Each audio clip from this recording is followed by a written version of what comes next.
جیسے ہی صبح عاشور ہوئی جناب عباس آئے کہا مولا اجازت ہے میں جنگ کے لیے جانا چاہتا ہوں۔ مولا حسین نے کہا عباس آپ میری فوج کے سپہ سالار ہیں، آپ میرے لشکر کے سپہ سالار ہیں، آپ جائیں گے تو فوج کو کون چلائے گا؟ بس بھئی اتنے میں حملہ ہوا، بہت سے انصار بزرگ تھے شہید ہو گئے۔ کہا مولا یہ بزرگ حبیب جیسوں کے لاشیں آ رہے ہیں، مولا مجھے اجازت دیجئے کہ نہیں عباس آپ میری فوج کے سپہ سالار ہیں۔ 3 جب حملے ہوئے نا زیادہ تر صاحب سب شہید ہو گئے، تو ایک مرتبہ جناب عباس آئے کہا مولا اجازت دے کر نہیں عباس آپ میری فوج کے سپہ سالار ہیں۔ اتنے میں نہ جانے اون و محمد کے لاشیں آئے۔ جناب قاسم کا اب جناب عباس سے رہا نہیں گیا، کہا مولا جنہیں گودوں میں پالا تھا اب تو وہ بھی مارے جا رہے ہیں، مولا مجھے اجازت دیجئے۔ کہا نہیں عباس آپ میری فوج کے سپہ سالار۔ کہا مولا وہ فوج کہاں ہے جس کا میں سپہ سالار ہوں؟ جیسے یہ خیمہ نصب ہے نا، خیمے کے باہر کھڑے تھے جناب عباس، تلوار سے ٹیک لگا کے کھڑے تھے، اچانک خیمے کے اندر سے آواز آئی۔ وہ والا خیمہ تھا جہاں مشکیزیں پانی کے بھر بھر کے رکھے جاتے تھے۔ جناب عباس نے آواز سنی کہ کچھ بچے مشکیزیں ہلا ہلا کے دیکھ رہے ہیں، شاید پانی رہ گیا ہو۔ ایک بچی نے ایک مشکیزہ اٹھایا، مشکیزے پہ لب لگانے لگی، مشکیزہ پیشانی پہ رکھا شاید ٹھنڈک مل جائے۔ جناب عباس خیمے میں گئے، کہا بی بی کیا بات ہے؟ کہا چچا مجھے پیاس بہت زیادہ لگی۔ کہا بی بی مشکیزہ لیجئے میرے ساتھ آئیے، اپنے بابا سے کہیں مجھے پانی لانے کی اجازت دے دیں۔ سنیں گے اب آپ مصائب کو؟ کہا بی بی اپنے بابا سے کہیں مجھے پانی لانے کی اجازت دے دیں۔ جناب سکینہ نے کہا بابا چچا سے کہیں مجھے پانی لا دیں۔ میں یہی کہوں گا نا، مولا نے کہا ہوگا عباس اب آپ ایسی سفارش لائے ہیں میں رد نہیں کر سکتا، عباس آپ کو اجازت ہے۔ لیکن یہاں پہ روکا جناب سید الشہداء نے، جناب عباس نے مشکیزہ کاندھے پہ رکھا، علم ہاتھ میں لیا، تلوار حمائل کی نیزہ ہاتھ میں لیا۔ کہا عباس آپ کو پانی لانے کی اجازت ہے، لیکن ایک بات سن لیجیے، جانے سے پہلے ذرا زینب سے مل لیجیے گا۔ جناب عباس اس خیمے میں آئے جہاں جناب زینب تھی، اندر نہیں گئے، باہر سے کھڑے ہو کے کہا بی بی الوداع،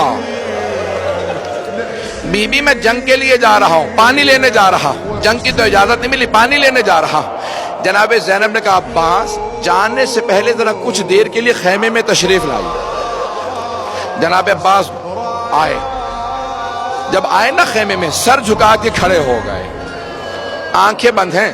جناب عباس بہت قد آور تھے، جناب زینب نے دونوں باہیں جناب عباس کے گلے میں ڈالی، گلے میں باہیں ڈال کے ایک جملہ کہا عباس ذرا میری طرف دیکھنا۔ جناب عباس کے آنسو بہنے لگے، بہت غیور تھے۔ جناب زینب 22 سال بڑی ہیں، پالا تھا جناب عباس کو، ہاتھوں میں پلے تھے، برداشت نہیں کر رہے تھے، جانتے ہیں بی بی پہ بڑا ظلم ہونا۔ کہا عباس جب میں پہلی مرتبہ کوفے آئی تھی نا، بابا نے مجھ سے کہا تھا زینب آج آپ شہزادی بن کے آئیں، کل آپ کو قیدی بنا کے لایا جائے گا۔ عباس میں سوچا کرتی تھی کس میں جرت ہوگی مجھے قیدی بنائے، میرا عباس جیسا بھائی ہے۔ لیکن عباس ابھی جب آپ نے کہا نا بی بی الوداع، مجھے یقین ہو گیا وہ وقت بڑا قریب ہے جب مجھے قیدی بنایا جائے گا۔ اجرکم اللہ۔ بس بے اب جناب عباس کی غیرت برداشت نہیں کرے، آنسو بہ رہے ہیں، خیمے سے باہر آئے، کہا بی بی مجھے معاف کر دیں۔ ایک بہت بڑے واعظ ہیں، وہ ایک جملہ کہتے ہیں کہ جب جناب عباس خیمے سے باہر نکلے، جناب زینب نے ساری بیویوں کو جمع کیا۔ جب میں یہ جملہ سوچتا ہوں میری کیفیت بدل جاتی ہے۔ ساری بیویوں کو جمع کر کے ایک جملہ کہا بیویوں میں پردے کی ضمانت واپس لے رہی ہوں،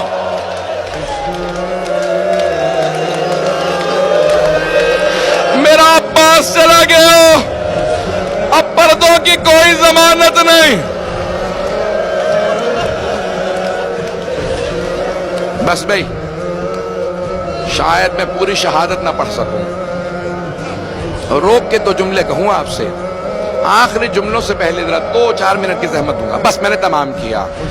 بہت بڑے واعظ ہیں، شیخ آیت اللہ یحییٰ یثربی حرم میں جناب امام حسین میں بیٹھے تھے. ایک ذاکر نے عرب ذاکر نے پڑھتے پڑھتے یہ جملہ پڑھ دیا کہ جب جناب عباس کے بازو قلم ہوئے نا تو لوگ قریب سے تیر مار رہے تھے. جب پورے سینے میں تیر لگے، ایک نے تیر مارا جناب عباس کی آنکھ میں لگ گیا.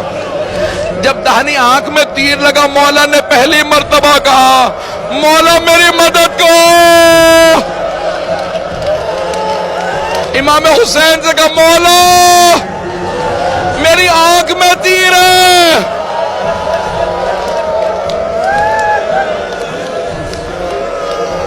شیخ یحییٰ یثربی بے ہوش ہو کے گر گئے. جب ہوش میں آئے نا کل رب العالمین ذاکر کو کہا آئندہ یہ روایت نہ پڑھنا، پتہ نہیں روایت صحیح ہے نہیں ہے. خود ہی کہتے ہیں میں جناب عباس کے حرم میں گیا، زری پہ کھڑا ہو کے بہت رویا، کہا مولا مجھے معاف کر دیں، میں نے آپ کے واعظ ذاکر کو روک دیا، آئندہ وہ روایت نہ پڑھے. گھر گئے. کہتے ہیں میں جب سویا خواب میں دیکھا جناب عباس آئے. کہو شیخ تو نے کیوں روکا میرے واعظ کو میرے مصائب پڑھنے سے؟ کہا مولا مجھے معاف کر دیں، مجھے پتہ نہیں تھا تیر لگا تھا یا نہیں. کہا شیخ میرے رونے والوں سے کہنا عباس نے کہا ہے میری آنکھ میں تیر لگا تھا.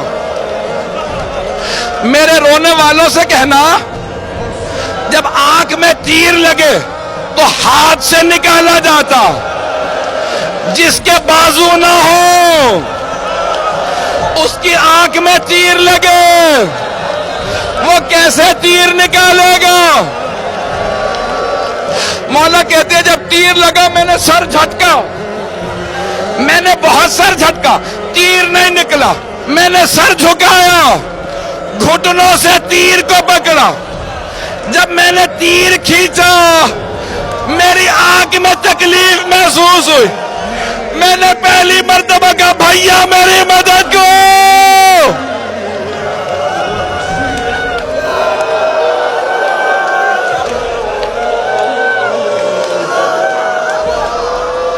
بس میں میرے بھائی برداشت نہیں کر پا رہے، یہاں کوئی برداشت نہیں کر پا رہا. میں نے تمام کر دیا. ایک مرتبہ جیسے ہی آواز سنی سید الشہداء نے، زلجنا کو ایڑ لگا کہ مجھے عباس تک پہنچا دے. ایک مقام پہ زلجنا رکا، بس زیارت برآمد ہونے والی ہے. جناب سید الشہداء اترے، دیکھا زمین پہ بازو پڑا ہے، اٹھا کے سینے سے لگایا کہ یہ میرے عباس کا بازو ہے. پھر دوسرا بازو اٹھایا، آگے بڑھے. ایک مرتبہ جناب عباس کا سر اٹھا کے اپنے زانو پہ رکھا. جناب عباس نے آخری جملہ کہا کہ مولا میری ماں نے مجھے بتایا تھا جب میں اس دنیا میں آیا میں نے سب سے پہلے آپ کی زیارت کی تھی. مولا میں دنیا سے جاتے میں آپ کی زیارت کرنا چاہتا ہوں، لیکن مولا میری ایک آنکھ میں تیر لگا ہے، دوسری میں خون بھرا ہے. مولا آپ اپنی ابا کے دامن سے میری آنکھ سے خون صاف کر دیں، میں آپ کی زیارت کر لوں. جیسے ہی مولا حسین نے ابا کا دامن اٹھایا، خون صاف کرنا شروع کیا. جناب عباس نے کہا مولا میری ماں نے کہا تھا کبھی حسن و حسین سے کام نہ کہنا. مولا میری ماں سے کہیے گا میں آپ کو کبھی زحمت نہ دیتا. اگر میرے ہاتھ سلامت